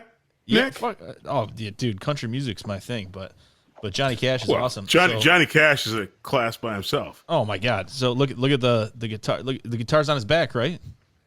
Yep. Yeah. That's awesome. Totally Johnny Cash. That's awesome. So there's this was actually I've never seen this Johnny Cash before. We found it at Disc Replay, and there's one other A discrete Johnny place? Cash Did you say a discreet Yes. place? Disc Replay. Oh. I don't know what that means. There's only It's one called other a store. Oh, you got two. Okay. There's- So you can just leave one over here. No, I only have one. I still have to find the other one. Did you just set that box it's down and from- bring it back? I did. Okay. Well, you asked about the guitar, Yeah. but there's a version of him from Folsom Prison as well. So Ooh. Oh, I might want that one more. Stop. I'm telling you. Johnny Cash. So I have a funny interlude. I'll try not to take too much time, but so Johnny Cash, I'd heard that the radio played songs of his all the time, but Did I you watched get him one of hooked the on worst. cocaine again? No, but I watched one of the worst Travolta movies ever, and I can never remember the name, but it's Travolta and De Niro Broken Arrow. in a. That's a good movie. No, not that's a good movie. It's not Broken Arrow. It's Travolta and De Niro where Travolta is a Serbian warlord or war criminal that De Niro captures, and then after he breaks out of prison or gets released or whatever, he hunts down De Niro. But anyway, the Johnny Cash part of this is they played "Don't Take Your Guns to Town," which is my favorite Johnny Cash song of all time. But I hadn't heard anything other than like the Ring of Fire and like I said, the radio songs. Right. But after hearing "Don't Take Your Guns to Town," I downloaded a couple songs. I started listening to let me listen to see what's on the greatest hits. The next thing I know, I got like 70 songs on my iPod, and Johnny Cash is one of my all-time favorites. So that is an awesome Funko, and just wanted me and Nick have another connection point. Oh, thank you, Todd. I like 25 minutes to go. I do. I like what's it? 6 Feet High and Rising. That's a great one too. That's in heavy rotation over quick here at song, Nick's though. house. Yeah. Yep. Unfortunately, minus that 20, we've only got 5 more minutes to go. But we kept this going, right, during the break. Absolutely. So we got another 15. So minus 15 from the count. That's what we got 20. Yeah. So we can do whatever you want. Yeah. So you want to do existential question? You want to do pick of the week? That was a. You want to. You know what? You could text us at 618 Shocker if you're in the room and cast a vote.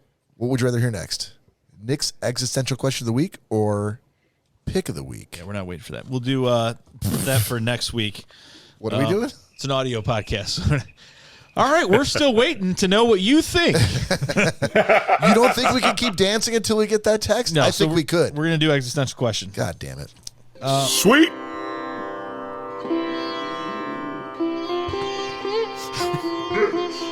Existential question of the week.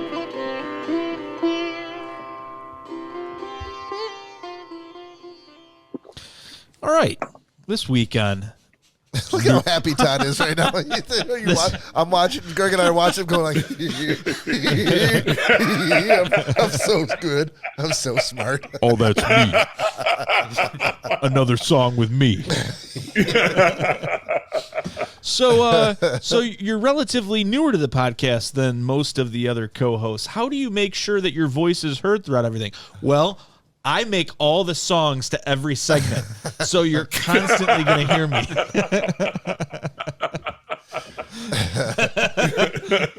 He's not wrong. It's fantastic. Well done, sir. Busted. So Nick's existential question of the week for this week is if you could have spend a year, all expenses paid, any place in the world, where would you go? Viking ship. Ooh. Anglo-Saxon. Damn it. I was saying an Anglo-Saxon ship, Bob. Jesus Christ. Ango. The old Anglo-Saxon ship. If you could clarifying question. Never mind. Todd's going to ask it. Yes, sir. And am I dying at the end of this year, or this is like a random year? Sir, I'm not your diagnostician. I can't tell you what's going to happen at the end of this year. But as far as the question goes, 1 year, all expenses paid, anywhere you want to go. There's no specifications on your health after that. But you'd have to stay a year. Well, that's fine. I was just wondering about if I'm leaving Las Vegas or have one heck of a year. I don't know what that means. But no, you're picking one spot, right? Yeah, one spot. One spot. And you can't go like, it sucks, I want to leave. Like, you have to stay there for a year. Stay there for a year. Yep. Okay. You guys are missing my point, but I'll be signing you all leaving Las Vegas. Yeah, I've never seen it. I thought you had this is a clarifying question. How are we missing Yes, your point? I wanted to know if, am I picking a year in the middle, just at any time now, and it's going to be great, or am I dying in a year? That's why I'm picking this spot, because I'm going to freaking light it up for a year. Todd, maybe you should be treating every day as your last and just go with that. Yeah. Timmy McGraw said, live like you were dying. Well, it's going to change my answer. Thank you for clarifying. Okay. It doesn't specify, but I would just not look too far into it. And if you could Where would you spend that year? Yeah, if you could go anywhere for a year, You can, if you want the year to be in 5 years, if you want the year to be right now, if you got some bad news and you want the year to start immediately, that's up to you. Right. But yeah, I would say somewhere that you could preferably not just tolerate, somewhere you'd like to go for a Can year. we, since this is hypothetical, can we? No, this is real.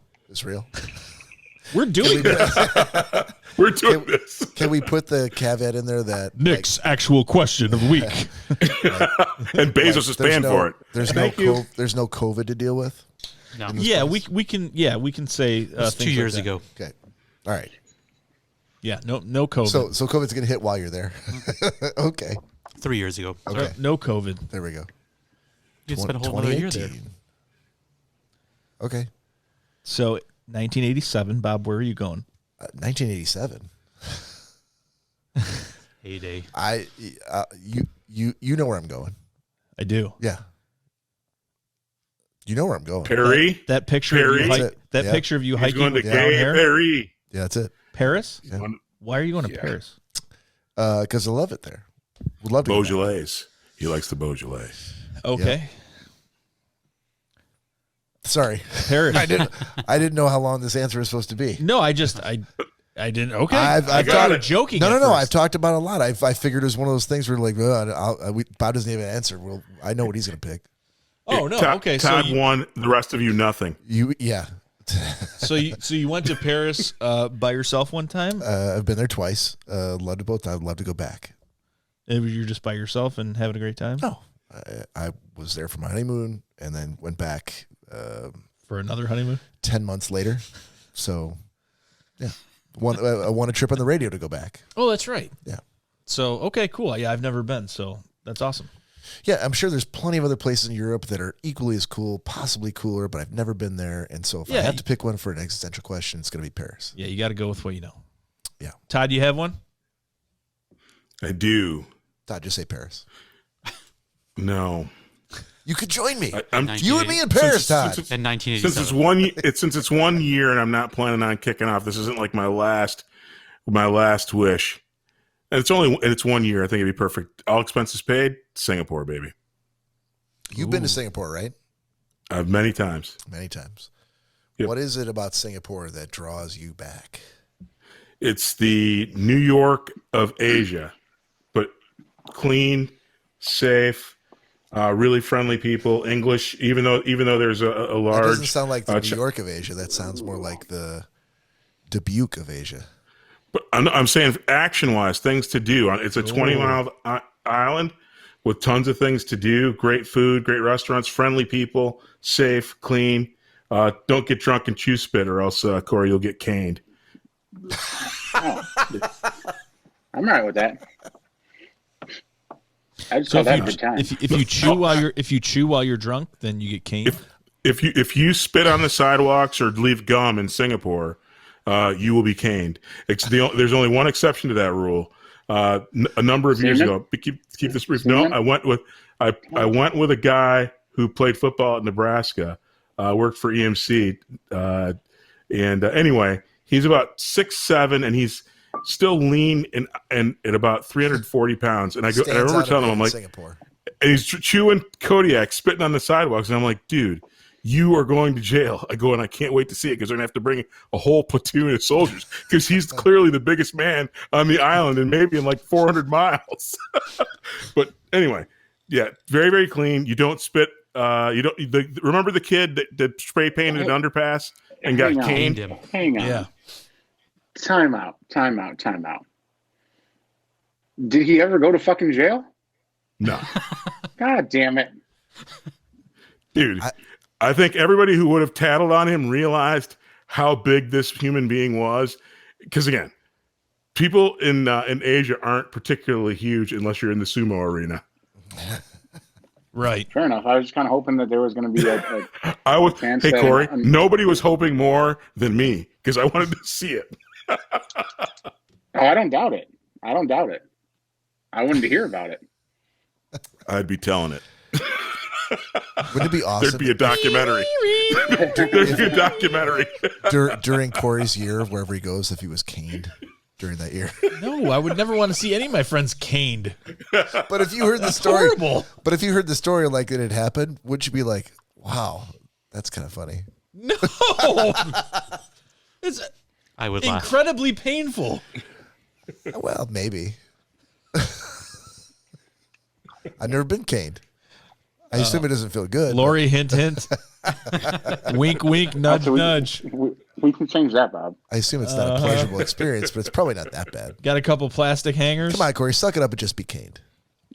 It's fine. I think I'd be all right with it. See? There you go. Taking one for the team. Thank you, Cory. Well, we know the roles that you and fucking Bob play in the bedroom, so. Canings are Only all when right. we're with each other. Hit me harder. Hit me harder. Stop. Okay, let's move past this. Greg, Yes. I would go to Austria. Salzburg. Hinterlux, is it called? I could ski all year round. I've never been. Don't frickin' It's gonna park be a lot on the of fun. streets, though. I never find been it- skiing? I find it interesting They'll give you want to spend a year at someplace that you've never been. Well, that's the whole point of this, right? All expenses paid. I took the complete opposite viewpoint. Yeah, both of you guys did. I'm You going. did. I did as well. Yeah, I'd rather go somewhere that I've never been to Austria to ski. I could So ski you've got there. a big sense of adventure. Like, Uh, send But me- after you get I'll your take fourth the unknown. parking ticket, see, here's the thing: I you don't get have your everything's fourth paid parking for. ticket. Who for parking cares? on the street. Everything's paid for. Yeah, Not but my you're money. getting all these parking tickets. It's an annoyance. You still Who got to go cares? down to the It's- courthouse. at that point, I have FU money. If it's all expenses paid, I don't care. Great point. You've totally thought this through. He I has. didn't ask the right clarifying question. Yeah, I don't. It doesn't matter to me. It's like, oh, this expense, oh, it's paid for. It's okay. I will get a ticket every day love just on principle. It's all taken care of. Yeah, That's but perfect. it's one of the few places you can ski all year round, and I think that'd be a great time. Switzerland's another area. I had to Google it. Nope, you only get one. Sorry. You had to Google Don't trust the Switzerland. Swiss. Don't trust the Right, Swiss. Well, why? They're neutral. They're They're not. sissies. They speak 17 languages, all within a mile and a half of each other. Yeah, well, I only speak one, so they're just gonna have to deal with it. And since all expenses are paid, even if I have That's the funny find bit. me- They don't speak the one that you know in front of you. that's okay. I feel like Greg is sort of molding this trip to himself. He's like, no, this is what I will speak. They will listen to me. This is That's what right. I will do. They will not object. Hey, you can't just like All walk. fines will be paid? You can't just walk down the street and be like, "I want that mansion. All expenses are paid." No, I think Greg would That absolutely was try to not. do That was. I could rent it. I could rent it. No. Wait, there was no rule in there. He did say all expenses paid. There's all expenses For paid. the I trip. like. I did not. The trip. Yeah. Okay. I'm Yeah, but if he's staying in at this jail castle. for the whole year, Yeah, like I'm you're staying at All this expenses paid, castle. Todd. like your per diem and things like that. Not like, oh, I want to stay at that $2 million castle every day for a year. I mean, I guess if you want to make that up in your own little I am. white land, then that's fine. But Oh, I am. So you went through a couple of different answers here until Greg really kind of started to dissect your all expenses paid clause. that was his answer for everything. I can get tickets because all expenses are paid. Doesn't matter. It's free. It's a free trip. I'm not going to go to jail because I'm going to pay off the police because all expenses are paid. That's right. I'm having sex with your wife. Yeah. Because Can all I expenses- change my answer? Because if I had known, I think you guys are missing the point. See, I didn't know anything about these parking tickets, nor did I know I had to drive. I just take cabs everywhere. Yeah, I was going to say, what are you Uber? driving? Yeah, I don't know anything about. I over rented there. a Lamborghini for a year. All expenses paid. All expenses paid. Yeah, it doesn't matter. You imagine the production company that's getting that bill that sent Greg? Jesus! Oh my God. It'd be worth it. Johnson, did you really say all expenses paid? Who knew Austria had castles that you can rent? It's not like they told you were living in a shack, man. All right, Cory. Cory. Well, I'm going to go out on a limb here Oh, if you say Oscoda. and do something Ishpeming. insanely crazy. And I would go to Oscoda for a year. No, you would not. Stop. Yes, I No, would. you would not. No, because Yeah, fucking heartbeat. you don't want to be there in the winter. You know that. That'd be like going to Punxsutawney, Pennsylvania. All expenses for the year, paid. reliving every day. That's right. You could have the neighbors shovel that shit out. All expenses paid, baby. Corey, I think you've even kind of hinted around to the fact that you're not wild than going to Oscoda in the wintertime. As long as I didn't have to shovel anything, I'd be fine. All expenses paid. baby. They can actually God damn it, Greg. they can actually partition off a piece of the beach with heaters and a fake sun because all expenses would be paid, so you wouldn't even know it would be wintertime. That is DARPA. true. So There you go. Oscoda for a year. Hey, if we can crowdfund this from the people listening to this podcast, it's going to cost about $13,000 to send them up there for a year. What happened? That's a small price. Corn nuts and Black Label are cheap. In my book, Greg, that's going to go down as the best moment of 2021 on the podcast. You're welcome. That's fine. I mean, think about all the whitefish you'd have, Corey. Oh, with all the expenses gizzards. paid, I'd be living like a king. You know, whitefish are probably better elsewhere, I would think. Whitefish is. You hold your tongue, Bob Rankin. Whitefish is better elsewhere than Oscoda. Is Oscoda Mission the only place in the world in which you can get whitefish? No, but the Great Lakes are known for wild caught Would you say whitefish. that the best whitefish anywhere in the world is in Yes, Oscoda? yes, I would, Bob. No, I'm not asking you. You've been to Norway? I'm asking, You've been to I'm asking a Norway? reasonable person, right? Is there a chance that somewhere in the Scandinavian countries you might find whitefish that is so fucking amazing that you'd be like, this is better than Oscoda? No, because I would assume that they probably have better fish that's from the sea and not from like the Great Lakes. Okay. Freshwater. Do you think Corey's I'd going say there freshwater specifically fish for and- whitefish? I mean, there is on Lake Superior a bay called Laughing Whitefish Point. Okay. Because there are whitefish in Lake Superior as well. Colder waters. There's less fishermen out there. They could be getting fatter or meatier fish. So I guess it would be reasonable to assume that there may be other places in the Great Lake Basin area that have better whitefish. Let me put it in a different way. Do you think it might be reasonable to say that there are better fish to eat, better tasting fish, more exquisite, unbelievably good tasting fish to get in other countries? Oh, of course. Without a doubt. So do you think that Cory specifically doesn't give a fuck about any of those fish? Yes. And is only specifically looking for the whitefish? I think it all is tied to nostalgia, and that So it's feeding that. no matter if there are, it's a search that I don't want to take. Kind of. It's a search, but a search that he would absolutely sign up for. Yeah, for an entire year. Yeah, if it was something where it was like a taste test, he might be like, yeah, that's fantastic, but I don't care. I like my smoked whitefish from Oscoda. Cory, if only he were here. Cory, clarifying question: if you were able to spend an entire year in Oscoda, and at the end of that year you're like, oh my god, that's great. Unbelievable. My quest for nostalgia from when I was young has now been fully satisfied. And then Nick were to offer you another year, expenses fully paid. God, I'm so wherever in the world you wanted to go, would you still pick Oscoda for another year? Yes. Why would you even say that, Bob? Do you really think Because that his answer was not going to be yes? I was hoping that the having end gotten of an the year, too, do you have entire year in Oscoda, he would maybe spread his wings and Realize there start are to bigger branch fish out to a little fry? bit. Yeah. Do you understand that in Cory's version of heaven, he was in Oscoda? No, I get that, but that was just a story. This is now, it's all coming together, and this is That some was sort heaven. That was his heaven. It was a funny bit we did You for the just podcast. offered him another year in his heaven. But right, of course but, he's going to pick that. But all of these answers, they all sum up to a much bigger picture where I'm like, okay, Now's the time where he's really got something like mentally wrong with him where he needs to be in Oscoda for the. I didn't really grasp it that deeply with the heaven analogy, but now it's all kind of falling into place. Where Cory- I'm seeing the mania. Cory, I've slammed you a bunch of times, but I've never said you had mental disabilities. So just so we're thank you. clear. but not out loud. Not to his face. Yeah, not to Bob. his face.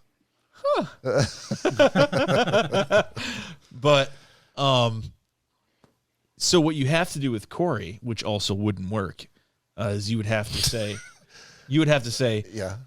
Anywhere but Oscoda for that second year, and then he'd be like, Well, then I just don't want to be alive. he would give you some answer like that. Right. I'm not. I know better.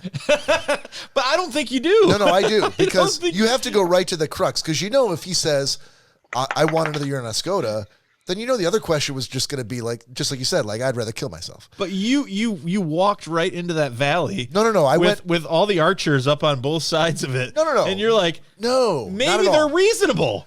Not at all. Maybe I can talk to them. You got to go let's not fuck around. Let's go right to the heart of it going, would you spend the rest of your life you said in heaven, but now we're talking about while you're alive. You go, okay, you're number 2.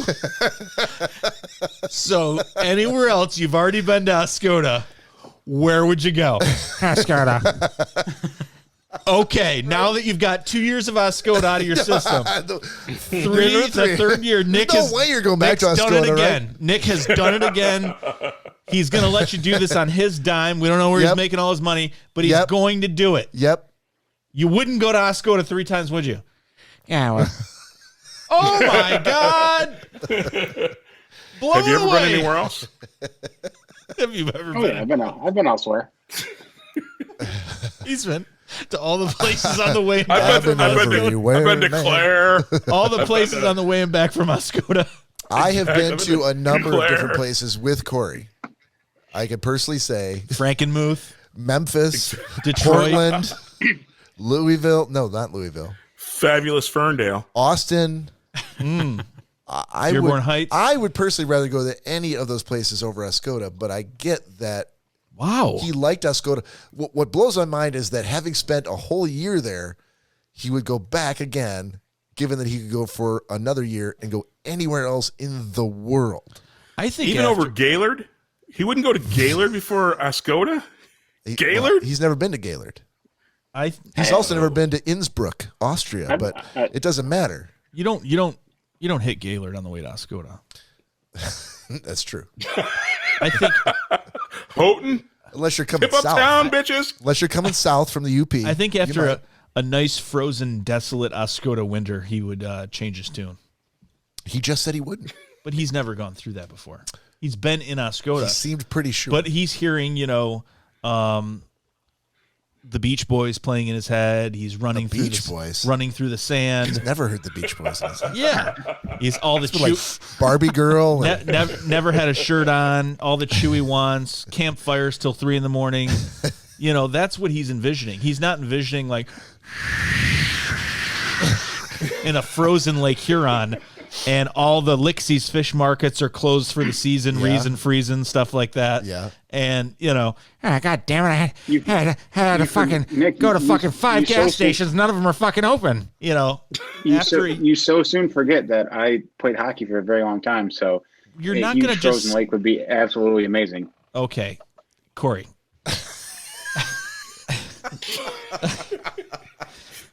Give it to him. Speaking as a man, Checkmate, Nick Bader. speaking as a man of the wild myself. What? Oh, dude, come on! I've been up north and hunting and fishing and naming plants and everything else you can probably fucking think Naming of. plants? Spending the night in the middle of January in a fucking tent in fucking 15-degree weather. I've done all that shit. So, being somewhat of an outdoorsman, I would say, you understand that there's not like a Zamboni that comes across Lake Huron, and that might be a little difficult for you to fucking skate on the frozen waves up by the sandy shore. Does the best setup ever. Yeah. It'd be very, very easy to clear that. Bro, you're forgetting one thing. What's that? All expenses paid. That's right. All he does is just skate. He skates up and down the beach. The beach is one giant ice rink. There's no one else up there. It's a vacation town, but he just skates up and down the beach. Right. Right. He's got his own personal Zamboni. He could have whatever he All wants. expenses paid. That's right. Biggest sandcastle in the world. I mean, okay, so in hindsight, Sure. we got to do this all over again. Should really clarify all expenses paid because I feel like it's giving you the ability to make any shithole into like a paradise. I don't think the author of this book realized any of this back in the 90s when it was produced. But for the next edition, third printing, they might want to make a couple of edits to the text. Thanks, Greg. Hey, no problem. I do what I can.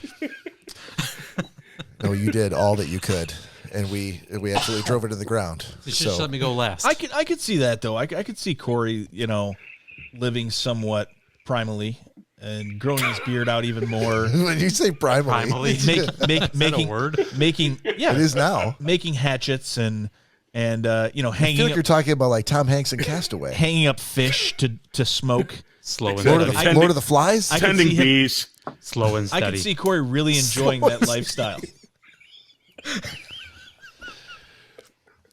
Cory, it's only because you're on the podcast. We never talked about you like this when you were on the podcast. It's out of love. It's out of love. These brother. are all things he loves. This is nothing bad. We're like, this is our fucked up way of welcoming you back. Hey, I guess. You know what Cory would Thank do? you. He would do X, Y, and Z, and as we explain it, it's a version that he said is his heaven. So he's like, oh God, that would be horrible. That is true. I don't even want to go now. Why would you? It's all been done. Yeah, you can't. Plus, you're not going to go to Bare another naked man's ladies. heaven. Bare naked ladies. It's all been done. Woohoo! And with that, ladies and gentlemen, it's all been done for this episode of the Schnozzcast. I want to thank you for joining us, and for the Schnozzcast for Nick Bader. Cory, Have a good night. sorry, man, my Oh, bad. what? Cory Selesky. Good night, everyone. For Todd Dillon, Good evening. and for special guest Greg Gumtow. Peace out. We'll see you next week.